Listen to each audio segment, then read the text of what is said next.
Welcome back to the channel, guys. Today I'm going to be showing you something that you may have never seen before, may never see again. You may have already seen it since W, my brother's already got it out there on the internet. It's going pretty wild, but just wanted y'all to get the dessert first this time. It's close to Christmas. One more week, figured we'd give y'all your present early.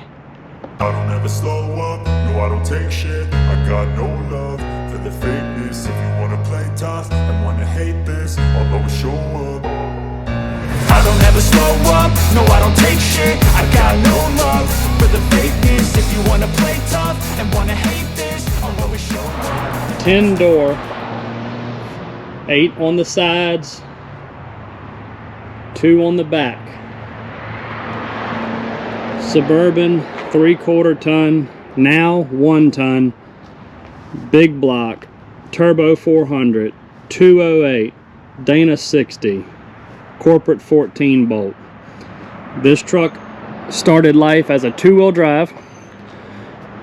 We just acquired it a couple of weeks ago and went ahead, did a 4-wheel drive conversion on it. I'm doing this video a little backwards. This is going to be not an exact how-to, but just kind of show you that you can convert your 2-wheel drive Squarebody to 4-wheel drive with very few factory donor parts and some aftermarket parts. Of course, an axle, transmission, transfer case. You can get as wild as you want to with it. But we're proud of this one. This one will stay in the family. If you haven't figured it out already, you should know by now, we're Squarebody freaks. We love old trucks. We put this together to be a family vehicle. We have 3 brothers in total. Mom's still around. All of us have kids. We go to events. We drive 3, 4, 5, 6 different vehicles, pulling trailers. It's endless. We'll actually all be able to jump in this and go to the same place in the same vehicle. So as unpractical as it looks, it's actually very practical for us. Not to mention, it's kind of a flagship piece for the love of our Squarebody trucks. 39.5-inch boggers, custom 15 by 16 beadlock wheels. This truck's got the crossover steering. It's got our track bar set up on it.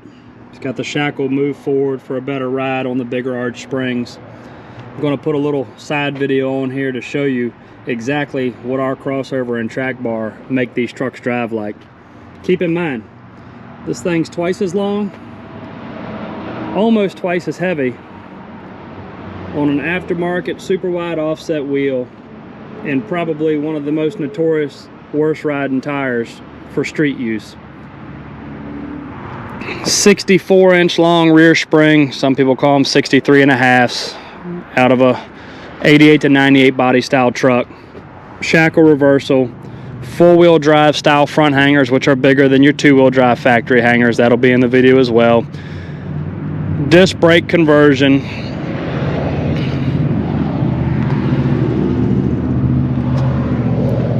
ARB air locker in the rear, Detroit in the front, 1410 shafts, fully functional 4-wheel drive. Wouldn't make the best trail rig, but you could beat on this if you wanted to. But anyway,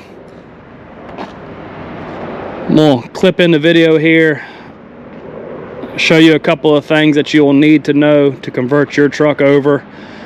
As I say in the video many times, this is not a great example to go off of. I did many different things on this truck that you wouldn't have to do to convert your C10 to a K10 or your C30 to a K30, like changing the length of the rear springs out, changing the hangers because of the height that we went with, moving the shackle point forward is a preference to us because it actually rides a ton better. Just little tricks like that. We didn't really know what to expect due to the weight of this truck. This is not a normal weighted truck, where if you had a regular cab long bed, all that stuff is pretty cut and dry.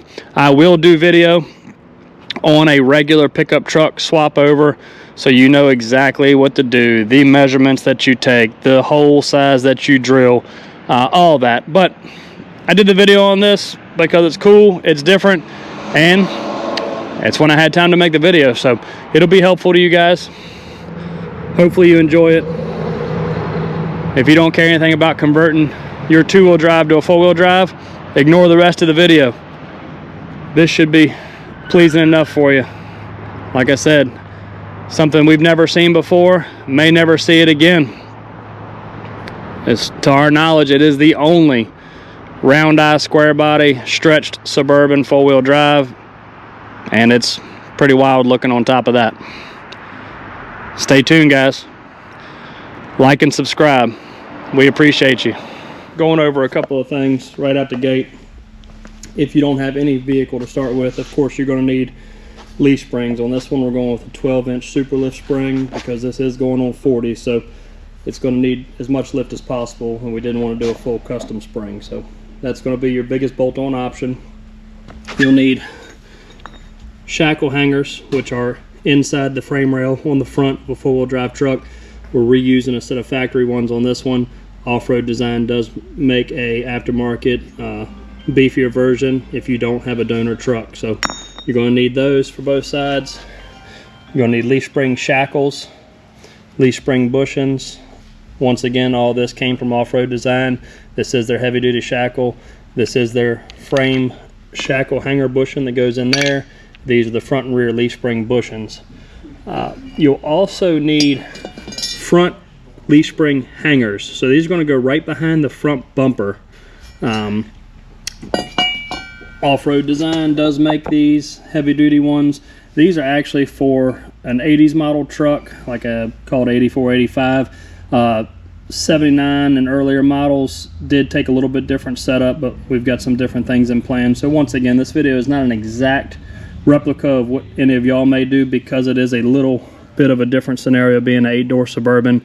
It's much heavier, and we're doing a couple of different trial and error things on this. We've done this conversion on regular two-wheel drive trucks a whole bunch, and it turns out beautiful. You would never know they weren't four-wheel drive trucks unless you have an extremely trained eye. One more piece that you can make or buy is a lower engine cross member. On a four-wheel drive truck, they have lower engine cross members from the factory. And on a two-wheel drive, it's a full subframe that ties the coil buckets together. Once you remove all that stuff out of the two-wheel drive, the motor mounts will just be hanging on the lower side. So you do need to tie the frame rails from left to right and tie them into the motor mounts to stouten everything back up. Once again, we opted for Off-Road Design. Nice tubular cross member, saves a lot of time. You can easily do it with box tubing or whatever that you have available, just depending on how you want the turnout in the end. Same thing with the front hangers. You don't have to buy pre-made ones, but you can, or you can make them out of a piece of square tubing and some tabs. Once again, if you have a donor truck, you can take each of these pieces off the four-wheel drive truck and put them right on the two-wheel drive truck. Very minimal modification and bolt size difference. Does make life a lot nicer if you have a whole chassis just take everything off of. And last but not least, rear spring shackle hangers and front leaf of the rear leaf spring hangers on a two-wheel drive. If you look closely, you'll see that these are quite a bit shorter, which takes a lot of lift away. And this is only depending on how big you're trying to go. This one we're trying to go quite a bit bigger than just factory, so these will help from having to have such a huge leaf spring in the back. Dropping those down farther off the frame, which these are a factory four-wheel drive set, gives you about 3 inches of lift over the units that are on there. But if you're only going 4 or 6 inches over factory, you can leave these in, run a block or a bigger leaf spring in the back, and it's no issue. So those are the majority of the parts you're going to need, minus a couple of things like steering and such. And on this one, we'll be doing the crossover steering like you've seen in some of our other videos. So one prerequisite thing, oddly enough, that this has on there is the two-wheel drive steering box. We have to put a two-wheel drive steering box on the four-wheel drive truck to make them crossover, and this one already has the two-wheel drive box on it. Obviously, we just knocked this pitman arm off, put our crossover pitman arm on, and build the rest of our steering like you'll see in our other video. If you were trying to do a factory four-wheel drive conversion, put the push-pull steering on it, not the crossover, you would need to convert this over to a four-wheel drive box, which is a direct swap. Just pull it loose at the sector shaft, pull the lines off, pull the box off, put the four-wheel drive box on, and you'll have the push-pull steering that goes front to rear of the vehicle. You can hook that up to a factory four-wheel drive axle, keep the truck down, you know, 8 inches or below, and hook all that right back up with some steering correction. So we're going to get into this. You'll see a couple of bolts up here on the upper control arm that those will be removed. Like I said, it's all a subframe, so you'll see a couple of bolts right there on the bottom of the frame on both sides, and then of course the same thing over here on the upper control arm. Once all that's taken off, and of course your couple of things like your steering, your sway bar, your shocks, this whole entire unit, cross member, control arms, upper lower, steering knuckles, tie rods, sway bar will all come off in one huge chunk. We'll bolt the tires and wheels back on and roll this whole thing out from underneath here. Once that's done, you basically have 2 bare frame rails, a couple of rivets to knock off like on the sway bar mounts that we won't be reusing, and you may have to change your exhaust setup on a 2-wheel drive. There was nothing in the way right here with shackles or anything. Sometimes it works, sometimes it doesn't. On this one I think we're going to be good, but ultimately once all that's out the way, first order of business is to hang the front leaf spring hanger right behind the front bumper. It actually attaches to the body mount here, so we'll knock those rivets out and put the front hanger there, measure, and we'll have to drill a hole in the frame right here for those shackle hangers. Four-wheel drive would obviously have that from the get-go. This truck does not, so we'll drill that hole for the shackle hanger and 4 mounting holes. Shackle will hang down right here. We'll put the leaf springs in, hang the front end underneath of it. It is a lot of work. It's easier to talk about than do, but it's not a travesty to do this in your backyard. You can definitely accomplish this. Once again, having all the parts available is one thing. A donor vehicle makes it great. If you want to buy all the parts pre-hand, if you have everything on hand, I've done this conversion as quickly as one afternoon by myself. Pull the truck in 2-wheel drive, drive in, and drive it back out 4-wheel drive on the front end. So that's it is very doable. It is not the end of the world to do this, and there's a lot more 2-wheel drive clean square bodies out there than there is 4-wheel drive due to not having them as hunt trucks, not having them in the mud. So you can start off with a really clean truck, make it 4-wheel drive. Last thing before we get into this is 2-wheel drive transmission. Drive shaft comes straight out the back of it. Obviously nowhere to hook up a transfer case right out the gate, and that's something we'll have to have. So sometimes you can get away, depending on what transfer case you're running, like a Turbo 400 as this. If you want to run an MP205 transfer case, you can actually run a short input shaft 205, take the rear tail section off the transmission, bolt the adapter straight to it, slide the transfer case right on the back of it, and the truck will have a case without even removing the transmission out of the vehicle. On this one, we're going to be running an MP208 aluminum case, which is a little more common. It also has a little more drop for the front drive shaft. We will actually have to have the tail shaft changed in this transmission due to the length of it. So we'll be pulling the transmission out, shortening the tail shaft, or replacing the tail shaft with a shorter one, and we'll be bolting the transfer case to that. Of course, you'll have to shorten the rear drive shaft up and make or use a donor front drive shaft.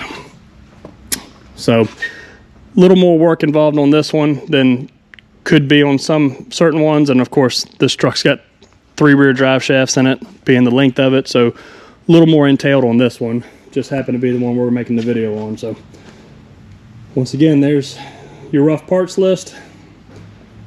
We're going to jump onto this thing and drop front end out. I don't ever slow up, no I don't take shit. I've got no love for the fakeness. Front end's on the ground. Like we talked about, frame rails went straight across. It's a whole subframe. Lots of different size hardware, 3/8, 7/16, ½ inch bolt sizing to take this out, but nothing crazy hard to get to. If you don't look like this after you drop the front end out, you did something wrong. As you can see, pretty much just 2 nice straight frame rails. On the 2-wheel drive, you'll see a couple of things. These 2 larger holes, that's where the upper control arm shim bolts were. A couple extra hardware holes that held the subframe on, idler arm holes. Four-wheel drive frames are not going to have that. Another big distinguishing factor is the brake line comes out on the front side of the axle on a two-wheel drive. On a four-wheel drive, it would come back right in front of the rear shock, and that's one of those things. Like I said, if you have a trained eye, you can see that somebody converted the trucks, but most people don't pay that close of attention. You can easily hook into the brake line right here, swoop it back to the caliper, no issue at all with that. But we will move the brake line back here. That way, at first glance, you really don't pay attention that this was a two-wheel drive originally. We're going to wire wheel all this up, clean it up, new inner fender wells, just get it more presentable now that it'll be up in the air. That's another thing with a two-wheel drive being down on the ground. You really don't see up underneath the truck, so it's really not that big of a deal. So most of the ones that you're going to go work on are just like this. They got some leaks and squeaks, and you know, frames are not taken care of or painted, and our fender wells don't look that great. But on a four-wheel drive, all this is very visible, right in your face. We want it to look nice and presentable. So last thing, you can see the bottom of the turn the light on here. The bottom of the motor mount on both sides. This attached to the top of the subframe, so that gets unbolted. We'll put the new engine crossmember in here. I really like to do a donor truck. These brackets are different on a four-wheel drive. It's a lot more work, but if you hold the motor up and swap these brackets out, everything fits the factory crossmember just fine. On this one, we're going to leave all this here. We're going to modify the bottom of this right there so the crossmember can bolt up, and then we'll retie it in, just for timeline on this one, and also to show how it can be done without having to basically hold the motor up and take all that out. And if you don't have a donor truck, you're not going to be doing that anyway. So quick little update, guys. Like I showed you, the lower motor mount plate that used to go to the subframe kind of hangs down 3 or 4 inches below the frame. And when you go to put like the off-road design crossmember in it, or vice versa, if you were doing a factory four-wheel drive mount here, then it would obviously be changed. You wouldn't have this problem. But if you're doing a custom crossmember or the off-road design, you're going to end up cutting the bottom edge of that mount out. It's right below where the actual motor mount bolts to that frame bracket. You're going to cut that off right there, which will give you the clearance for that crossmember to come underneath here. And this lower motor mount bolt right here will actually attach in right there. These brackets on the off-road design crossmember are built to go to the factory four-wheel drive frame crossmember. So we'll take those off, mount it there, the 3 bolts down the side of the frame, and we'll be back mounted. I don't ever slow up, no I don't take shit. I got no love for the fakeness. If you wanna play tough and wanna hate this, I'll always show up. I don't ever slow up, no I don't take shit. I got no love for the fakeness. If you wanna play tough and wanna hate this, I'll always show up and make a statement. Alright guys, we got the front body mount out of the way. Had those 4 rivet holes in the body mount bushing. And like I said, we're going to be putting these heavy duty off-road design ones on here. Off-road design actually makes ones for the 73 to 80 truck, and they also make 2-wheel drive to 4-wheel drive conversion ones. So don't follow our lead on this. We just keep the heavy duty 4-wheel drive one on the shelf. We actually made a little spacer ring because the 70s model body bushing is smaller. Welded that in there, and then this, of course, we'll get the body bushing. That will locate it, we'll square it up, and then we'll drill the holes and mount this one. Like I said, don't follow our lead on this. You can get the proper application, but the end result will be the same. Now that I've been put through hell, I never got anyone's help. I had to do it all myself. There's the front mounts in, bolted, body mount back tight. And once you get to that step, the next step's going to be very important. You have to measure from this hole right here back in order to drill the hole for the shackle and the mount holes for the shackle mount. This is very important because it dictates where your shackle will sit on the frame. From the factory, center of hole to center of shackle hole was right at 47 inches. And that had the shackle laid forward like this. So if you look at a stock square body, you'll see the shackle is laid forward like that, even with the weight sitting on it. That's not the best for ride quality. We really like to see that shackle straight up and down, or maybe even with just a touch of lay back to it. So the bigger the spring, the more important it is to move this hole closer to the front mount. That way the shackle will start to lay back, or at least stand straight. That way when the spring tries to work, the shackle will go back. When the shackle's like this from the factory, the spring pushes on the shackle before it breaks and starts going back.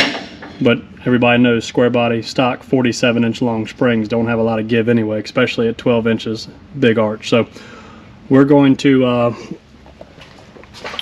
move the shackle hole forward. I don't know if you can see, but right here we actually went 45 3/4 from the front hanger, and then we went up from the bottom of the frame 2 inches, which will give this enough room to set inside the frame. So we're going to drill the big hole first, which is right at 1.5 inch hole saw. Once that's in the frame, we'll mark the other 4 mounting holes and get it bolted in.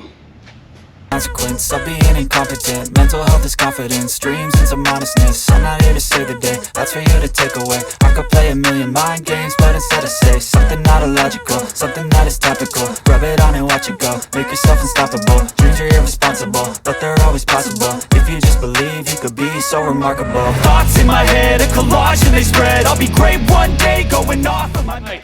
Got the front axle hung underneath there. Showed you a couple of little how-tos on how to do it. Like I said, this isn't the best one to copycat because it is a custom 8-door. It's got more weight. It's got bigger than average springs. We were doing some trial and error stuff on some shackle measurements. So we will do a better video for you on just a straight up C10 to K10 conversion when we get time. We just wanted to make this video quick for you. One, so you could see a really cool project. Two, so you could get the gist of what it takes to go 2-wheel drive to 4-wheel drive. But one evening, we are a professional shop. I have done this swap before, so obviously a little bit easier for me than a first timer, but it's still something that can be accomplished in a long weekend or just a good 2 days with your buddies. No real special tools at all, mostly hand tools, air chisel or torch to knock the rivets out. Other than that, just a drill bit, some hand tools, impact, stuff like that, you can get it done. The springs are hung in there. One thing is the side wing bracket. If you use the aftermarket off-road design hangers, you will end up having to put a bend in it and a spacer to make it clear this back corner. If you use the factory 4-wheel drive hangers off of a factory frame, you won't have that issue. You see that our shackles hang. It's not sit on the ground, it's just lowered down just enough to put a tire and wheel on it. Have less forward angle to them than a factory truck with weight. So once we put the weight on, this shackle is going to stand up nice and straight on this thing, which is what we were after. Heavy duty 5/8 top plates. We're still going to do the crossover steering. We're still going to do a front tie bar. We're going to do our track bar bracket. If you see our other square body video, you'll see that we do that pretty much on everything. Crossover and a track bar makes them drive so much better. But the real kicker for this project is this will be the end look. Custom 15 by 16 outer bead locks with billet centers, 39.5 inch boggers, 12 inches of lift. Once again, this is sitting on the rack, but it'll come down probably about an inch, 1.5 inches once it sits on the ground. It's going to be that nostalgia, old school look, but it'll be something everybody can pile in and go in one vehicle all together to the same place.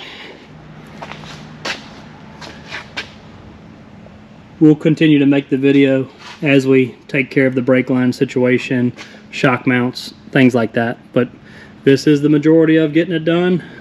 We'll do the rear as well. Like I said, if you're not going really large or trying something different, the rear is pretty straightforward. You put a spring in it or you put a block in it, and whatever rear axle you're using, or leave the axle that the C10 had in it and put 6 lug axles in it, and then you got a K10. So we're going to actually put some 64-inch long springs in the back of this thing, which are a lot longer than what square bodies came with. They would have came with 52 or 56-inch long rear springs.